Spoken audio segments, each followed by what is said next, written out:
First up, let's talk about the heritage of HSV. And there's no one better to talk about that than the son of the man that started it all, Tom Walkinshaw.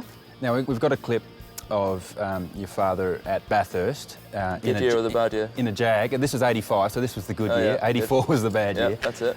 You would have YouTubed this, you would have seen this. Yep. I mean, does this, you know, we know Bathurst is a special place. You know, it really sums up why my dad was so passionate about Australia. You know, Bathurst was his first real link here.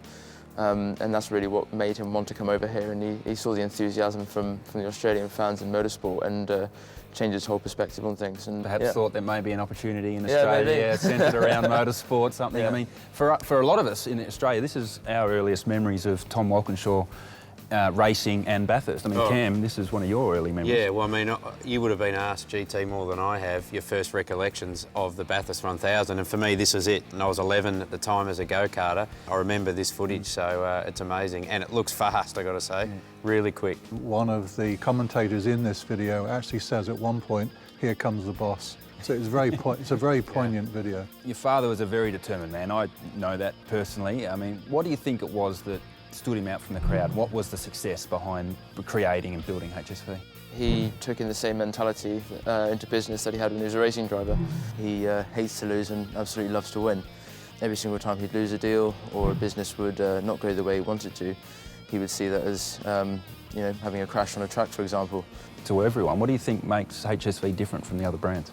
Well, first, Garth, I think it's the passion of the customer. You know, I'm fortunate that I get to play and drive the cars, but I also get to see the end user on our drive experience. And some of them have been attracted to the brand through the race team, the connection with the whole race relations.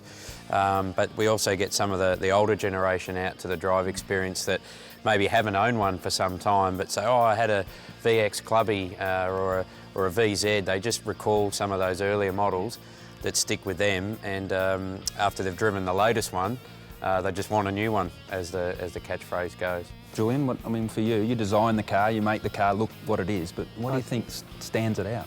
I think it's such an honest piece of desirable hardware. It's a car that can perform your everyday drive, but when you get that piece of open road, it's just a beautiful drive and it just delivers. And HSV has one of the greatest sales taglines, I think, in all the sales. It's simply, I just want one.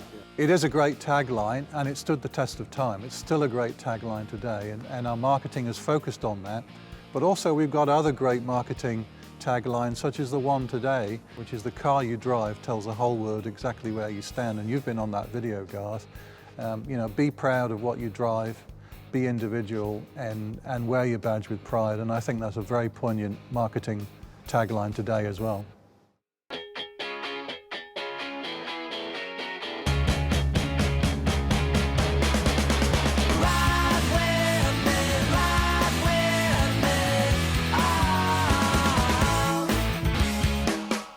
I just want one.